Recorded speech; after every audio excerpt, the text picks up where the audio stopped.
যে সমস্ত নারী এই 4টা কাজ করবে, এই 4টা কাজের গ্যারান্টি দিবে, তাদেরকে জান্নাতের 8টা দরজার গ্যারান্টি দেয়া হবে। কি 4টা কাজ? 1 নম্বর, আল মারআতু ইযা সাল্লাত খামসাহা, যে নারী 5 ওয়াক্ত নামাজ পড়ে। কি করে?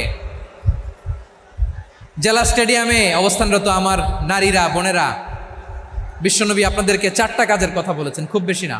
4টা করলে 8 জান্নাতের দরজা সব খোলা। কোনটা দিয়ে যাবেন? যেটা দিয়ে মনে চায়। 1 নাম্বার 5 ওয়াক্ত নামাজ। আমার বোনেরা জোহরের নামাজ পড়তে পড়তে এটা আসরে নিয়ে যায়, আসর পড়তে পড়তে এটা মাগরিবে নিয়ে যায়। এরকম আসরে নাই, লালমনিরহাটে হয়তো নাই। আমার বোনেরা এটা করবেন না। ইন্নাস সালাতা কানাত আলাল মুমিনিনা কিতাবাম মাওকুতা, সময় মতো পড়বেন। সামাত শাহরা, রমাদানের রোজাগুলো রাখবেন। হাফিজাত ফুরুজাহা, যে নারী তার চরিত্রকে হেফাজত করে, তার প্রাইভেট হেফাজত করে, তার লজ্জাস্থান হেফাজত করে। ও মায়েরা, আপনার এই